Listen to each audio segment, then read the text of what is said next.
Welcome back to Turning Hard Times into Good Times. I am your host, Jay Taylor, and I'm really happy to have with me once again Richard Maybury.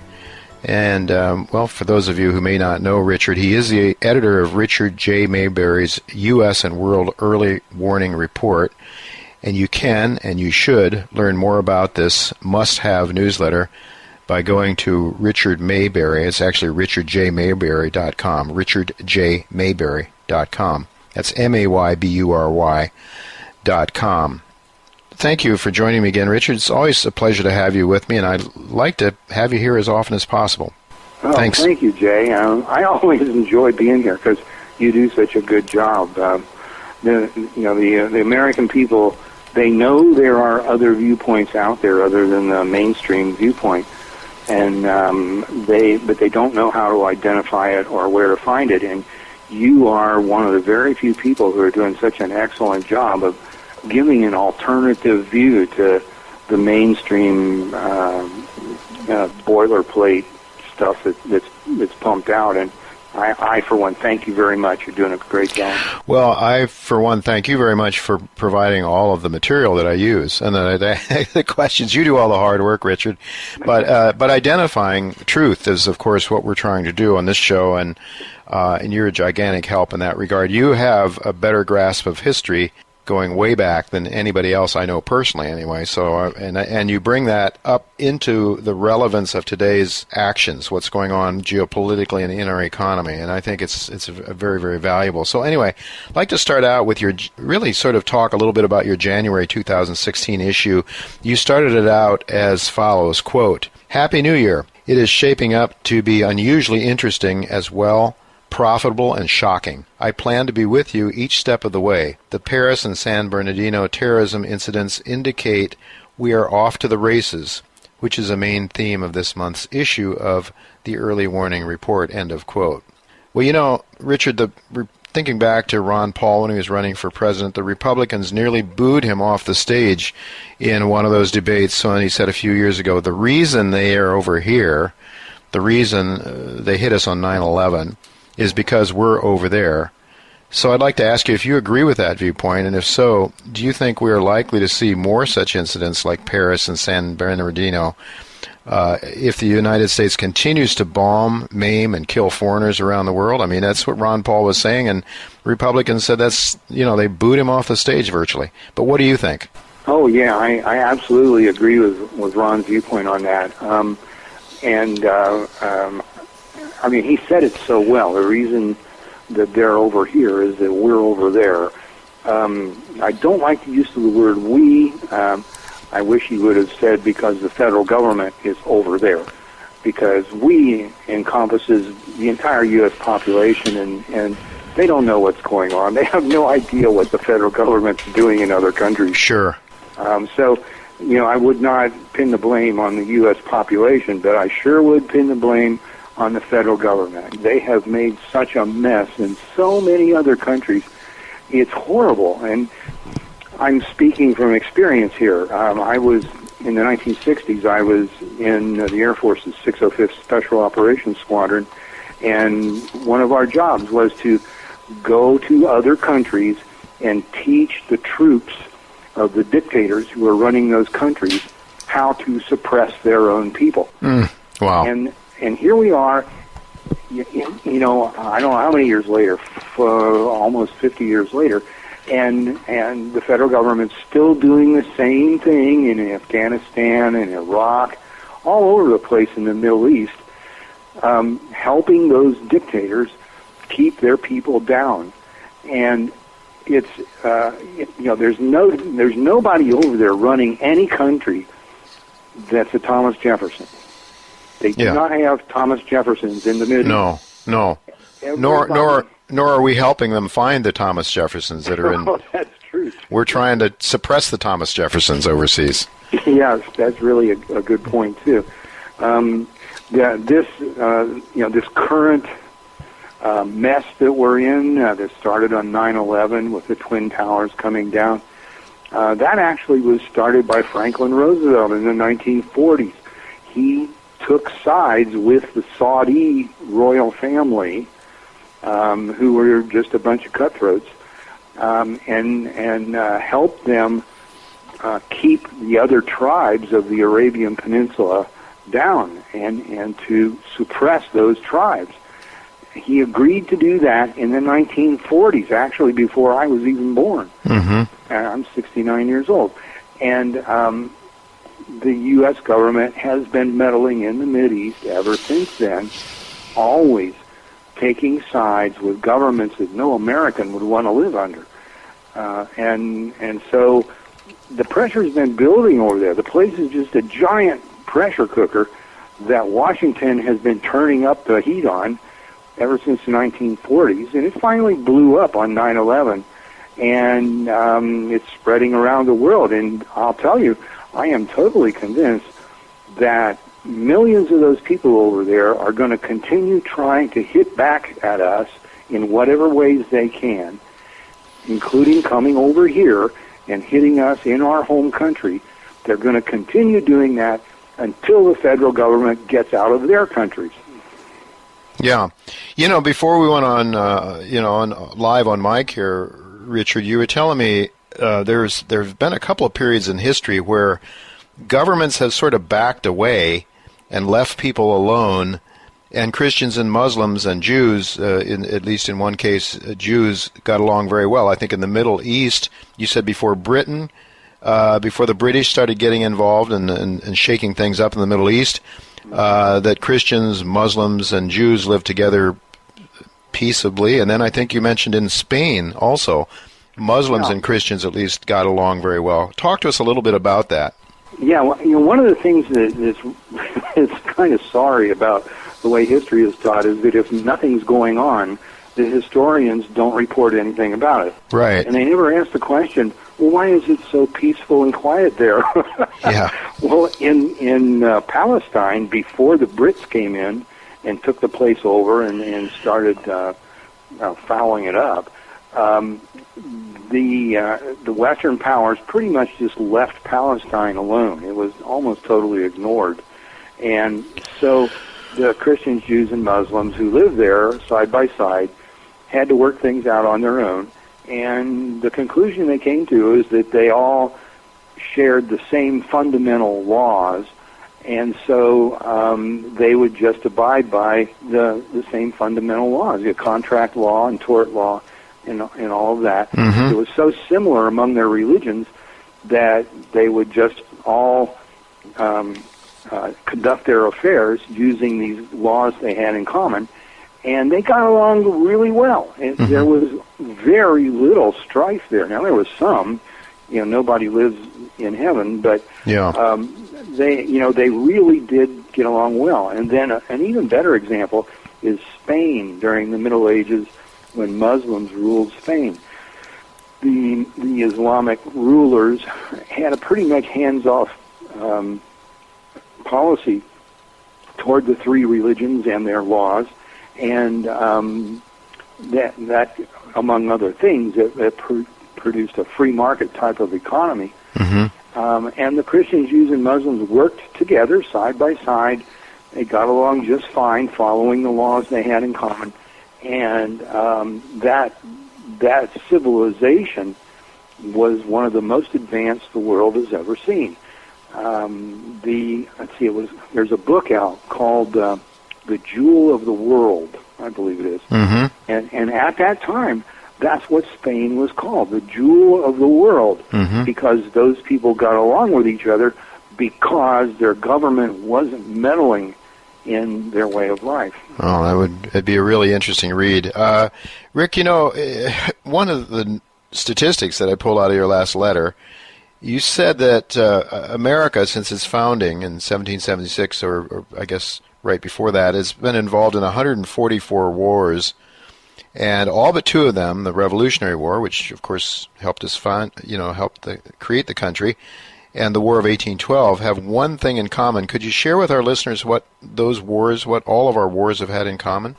Yeah, if you look at those 142 wars that have something in common, what they have in common is that the people the federal government were fighting were attempting to make the federal government go away and leave them alone. Out of the 144 wars, 142 of them, that's what the war was about. The federal government was in somebody else's country, and the people in that country were trying to make them go away. It's the U.S. government, in my mind, is the most meddlesome government ever in the history of the world. It just sticks its nose into other countries' business constantly, just constantly. In most countries, no matter what the government there is going to do, they have to first consult with the American government to find out what it is they're allowed to do. Incredible. It's incredible. But, you talk about this conflict, though, where there were a couple of periods of time when Christians and Muslims got along well, Jews in there too, I guess, where all three major monotheistic religions got along well. But for the most part, all the way back to 64 BC, you point out that Christians and Muslims have been having strife. And what's beneath it? Is it money? Is it monetary issues? What's going on? Is it power, or what's driving this? Because as you just pointed out, when left alone, these people can get along. Yeah, I'm pretty convinced that the main driving force is simply the lust for power. What Americans have never understood very well, at least they did it at the beginning, back right after the Revolution. They understood political power, but they don't anymore. And what the main thing they don't understand is that people who are in the upper levels of government are different than the rest of us. The rest of us want money in order to have whatever we regard as the good life. So most of us are chasing what we regard as the good life, and we work at our jobs to try to achieve that. We each have a different definition of what the good life is, but that's what we're chasing. Materialism for the most part. Yeah, that's right. That's right. Not that that's a bad thing. No. But that's the way it is. Sure. That's the way humans really are. Now, what politicians are, though, is people who are seekers not of wealth, but of political power. They enjoy the privilege of meddling in other people's lives. And that's what politics is all about. You look at any political candidate or any high bureaucrat, they all have plans on how you and I should live our lives. And they plan to make sure that we have those plans imposed on us. Some of their plans sound good, but when you look at them really closely, what they really boil down to is robbing Peter to subsidize Paul in most cases. But that's the main thing, is these are seekers of political power. And in the United States, there's a terrible frustration among these high-level power seekers because the Bill of Rights gets in their way, or at least it used to before 9/11. They want to go out and they want to change our lives, and the Bill of Rights gets in the way. It says, no, you can't meddle in people's lives. And so they all have a kind of a frustration, and what they wind up doing if they get into the White House or some other high-level area in the government is they start sticking their noses into the business of people in other countries, because the Founding Fathers made a mistake. And nobody admires them more than I do, but they were human and they made mistakes. And one of their biggest mistakes is the Bill of Rights stops at the border. The politicians are forbidden to meddle in, let's say, free press, freedom of assembly, freedom of speech. But outside the country, they can do anything they want. And that's what American politicians have done. And I attribute this American meddling in other countries as the result of the American fathers' mistake that the Bill of Rights stops at the border. Right. So this thirst for power, has sort of driven our bloodthirsty rulers to go overseas, and now we're even in danger here of losing, the Bill of Rights, as you point out. Yeah. There's some background here is important. You might ask, well, why Muslims? Why aren't all kinds of other people doing this? Yeah. Why are the Muslims leading the charge? Well, the Muslims were the group closest to Europe, and it's the Europeans who attacked the Arab world. They started this whole thing in 64 B.C. The Romans attacked the Arabs in the area that's now Syria. So, that war between the Europeans and the Muslims has been going on since 64 B.C. They weren't Muslims back then; they were other religions, but they were Arabs, and the two groups were fighting with each other. Well, America, we come forward here now to 1776. America splits off from Europe and becomes a separate country, but the American rulers stayed allied with the Europeans against the Muslims. And, that's what the Barbary Wars were all about. The U.S. rulers were staying allied with the Europeans in this ancient war between the Europeans and the Muslims. And that's, it's still going on. I mean, that's essentially what's going on today. The U.S. maintains this alliance with NATO, which is Europe, and NATO is in this war that's more than 2 centuries old, or 2,000 years old. NATO is in this 2,000-year-old war, and the U.S. just goes along with it. Right. The Europeans call the Muslims terrorists for defending themselves, and the U.S. politicians say, oh, they must be terrorists. Yeah. Europeans say they are. Yeah. Roosevelt really stepped it up, though, a bit, didn't he? Sort of opened up relationships with the Saudis, I think, though, didn't he, in the 40s? And then from there on, that sort of laid the groundwork later for the petrodollar under Kissinger, I guess. That's right. Yeah, there's all hooks together. Yeah. It's all one single story that goes back to 64 BC. Yeah. Well, Richard, one interesting little snippet in your letter, here comes the snipers. Very interesting. You used a source, I think it was from The Economist, November 21st, 2015. And so it seems to me that, does this give sort of renegade outfits like ISIS and others more of an even playing field? They pick off our leaders, our kings, our presidents, and so forth? Yeah. If you read that article that's in The Economist, and it's about the breakthroughs that have been made in sniper rifles in the last few years. And these breakthroughs are now coming to the manufacturing stage. And this technology will be available all over the world. And it's incredible. You have to read the article. It's just really astounding how accurate they are and at the range that they are.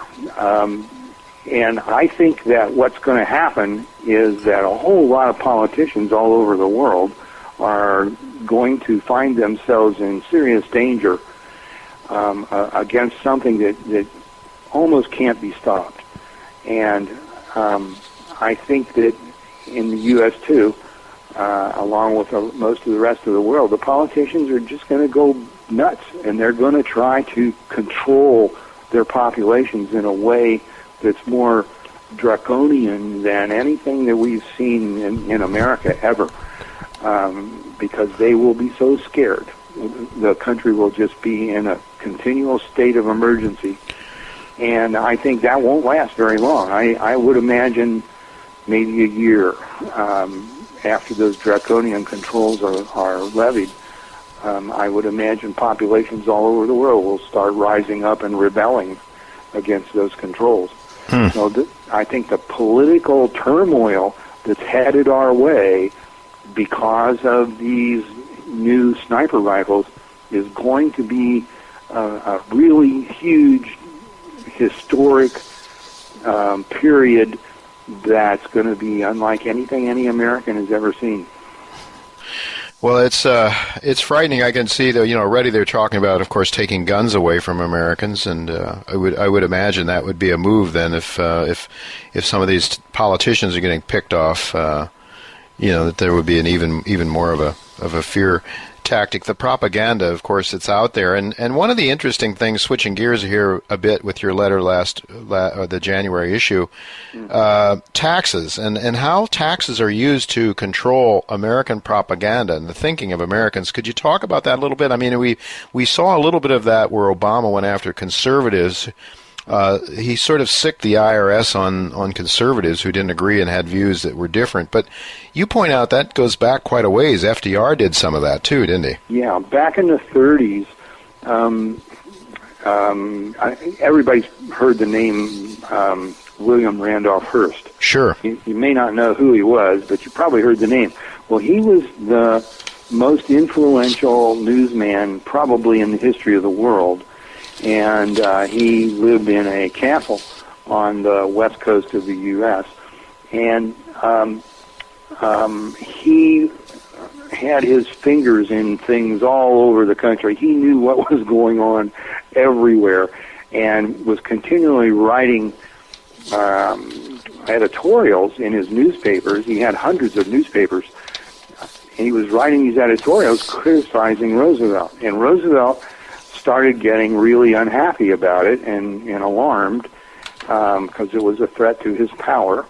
And he called in his Treasury Secretary, Morgenthau, and told Morgenthau, get that guy's tax return and look for something that we can get him on.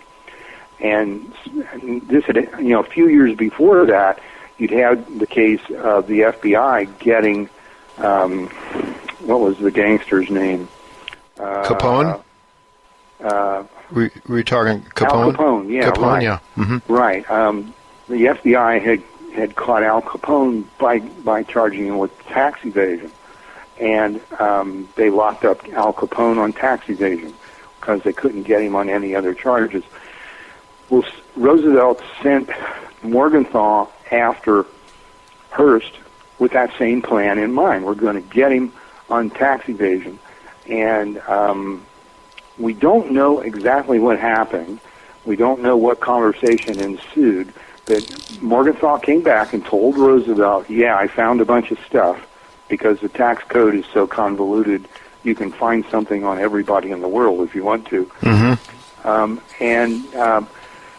What happened was right after that, Hearst started backing down, and he never wrote any really inflammatory editorials against Roosevelt after that. Yeah.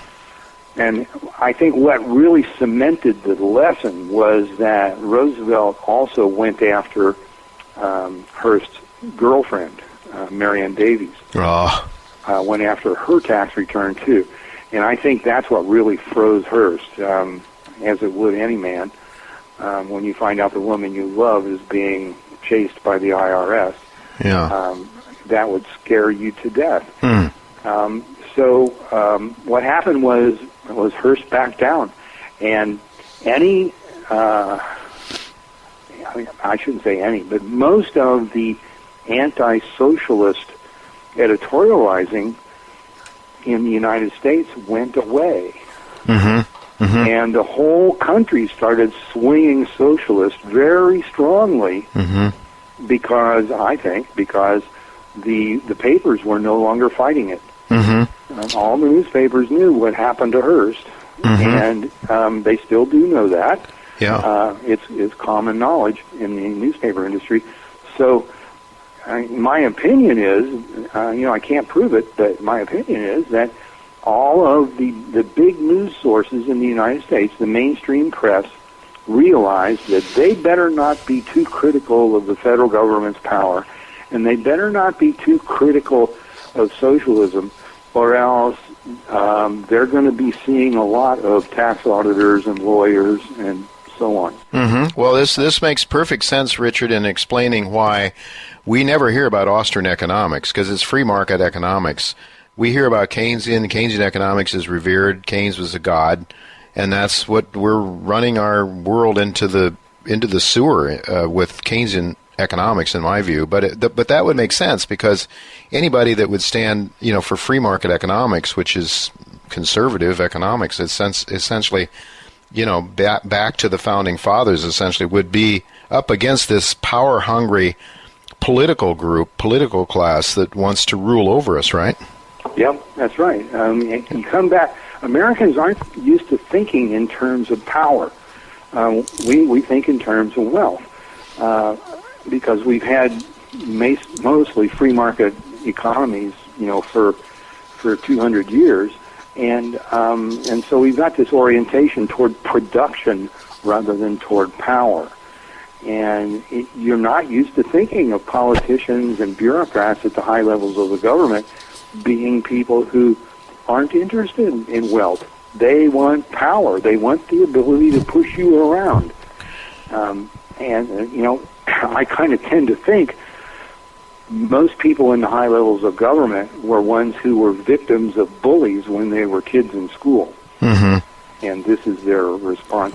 Is there the psychological repercussions of that, perhaps? Well, we're looking at an economy. As we end this year, I want to ask you a little bit, with the few minutes we have left here, Richard, what your thoughts are as we go into the new year. We seem to have more potential for war and rumors of war in the Middle East, Russia, now in Syria, and the United States not liking that very much. The Chinese, I saw that we were over their artificial islands, flying some planes over there this weekend, and the Chinese are really upset about that. We don't want the Chinese to be able to control their own sea lanes. That should be the only right of the United States and NATO to do that, or whatever. And yet we have a global economy that looks to me, Richard, like it's really heading off the cliff. And we're seeing monetary velocity, which I want to thank you for, because you're one of the few Austrian-leaning economic thinkers who bring out the velocity of money. But we're seeing velocity fall off the cliff right now. We're seeing monetary velocity in the United States, but you point out, the U.S. dollars overseas as well. And I was looking at a chart this morning. It's very, very interesting. Going back to the Weimar Republic, that in the 1920s, there were two incidents when velocity went almost to zero. It actually hit zero in the 1920s in Germany prior to the hyperinflation. What are your views now? I mean, you've always been leaning more ultimately towards hyperinflation, I believe, Richard, but do you see that as a possibility here? Because, looking at it the way it is now, people are hanging on to their money for dear life. They're hoping they can pay the rents next month. They're hoping they can put food on their tables. What are your thoughts? What I think we're looking at is a panic to get into dollars. People are getting more and more scared, as you say, especially older people who are facing retirement. I know people who are multi-millionaires, and they're afraid to retire because they can't earn any interest income, yeah, right, on their savings, and so they know the minute they retire they're going to start running down their capital, and that for either a country or an individual, running down your capital is economic death, and these people are wealthy because they understand money. And they're scared. They have millions of dollars, millions and millions, and they are scared to retire. So I think fear is just so thick out there. You can practically feel it and touch it, and it's getting worse.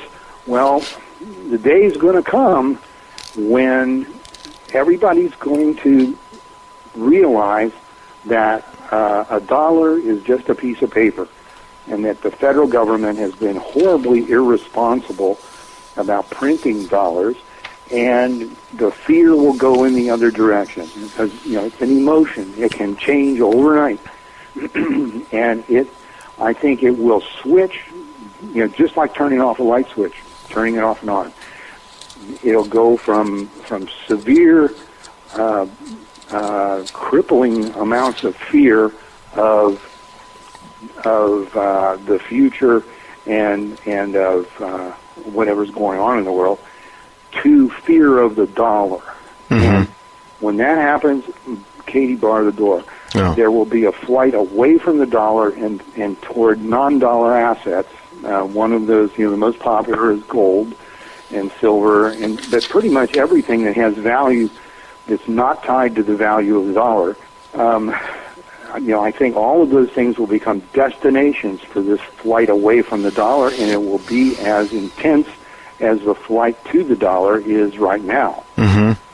Well, I'm just wondering what might trigger something like that, Richard. Because right now, people's salaries are going down in real terms, to the extent they still have full-time jobs. Many of them don't.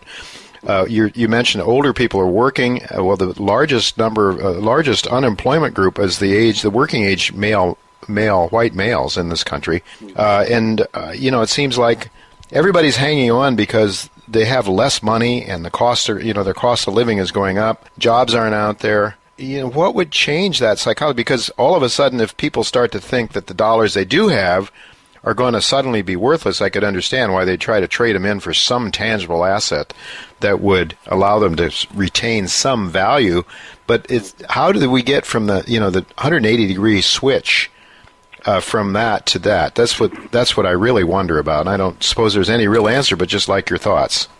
I would pick as the most likely possibility. There are probably dozens of possibilities, but the most likely I would pick would be that the Chinese government would decide that once and for all they're going to do something to get the U.S. out of their part of the world. They're going to want Washington to get out of their backyard, and I think. If you the reports that we receive about the accumulation of raw materials in China is correct. And gold.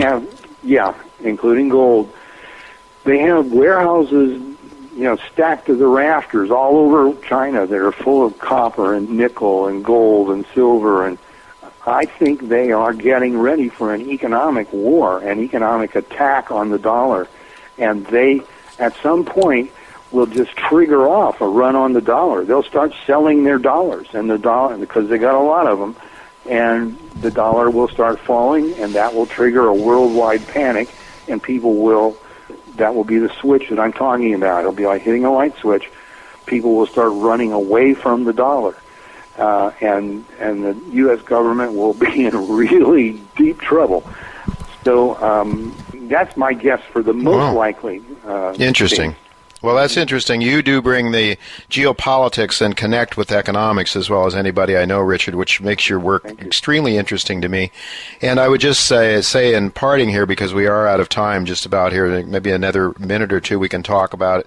Your portfolio, you put together, I don't know if I'd call this your portfolio, but the items that you think are going to do extremely well as increased chaos occurs in the United States. And, just to end on an optimistic note, Richard, you always have said, well, if we can be ready for this, you can actually turn what are going to be some very difficult times into a positive for you, and you try to do that.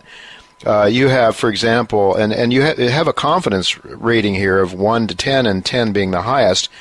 You're very confident about these items, oil, gold, silver, platinum, palladium. You have also listed the Fidelity Defense. I guess it's an ETF, and mutual fund. Yeah, and so that's and we're looking at some extremely high high levels that you expect it will be running towards in the not too distant future. Rogers International Commodity Index, the S&P Case-Shiller 20 City Residential Real Estate Index. Well, I like that one. I live in New York City. Is assuming things hold together here and I can get off the island when I want to. I sort of like that idea that we'll see a major rise in those values. But, we're looking at, for example, folks, Richard's suggesting, and I guess you're saying these could be sort of spikes in the heights, not necessarily sustained long term, but oil could go to $250. Well, it's at 30-something now. Gold to $12,000, silver to $200, platinum 12,000, palladium 5,000. None of these things seem out of the question for me, but to most people it would be outrageous, Richard. And how do you answer mainstream people would just sort of laugh this off? Well, the mainstream people don't know very much about economic history if they're laughing it off, because this sort of thing happens, very often in history, and I think we're just headed for another example of it. When the people get scared of the currency, they run away from it, and they run toward things like you just gave the list of. Those are the things they run toward when they're trying to run away from a currency. And those kinds of increases actually are rather paltry compared to some of the cases in history. Most people have heard the German hyperinflation in the 1920s, but there have been scores of cases around the world where those kinds of increases in value have occurred for the people who were smart enough to buy while there was a deflationary condition, which we're in now, and just hang on and wait for the inflationary condition to come around. Yeah. There are cycles. The tide goes in, the tide goes out. And this is the time to be buying these non-dollar assets for the day when there's a run on the dollar. Right. Well, good advice, Richard. Thank you very much. We're out of time. As always, always a pleasure having you on. Always so much to talk about, and look forward to doing it again, hopefully, in another month or so. So thank you very much for being with me once again, Richard.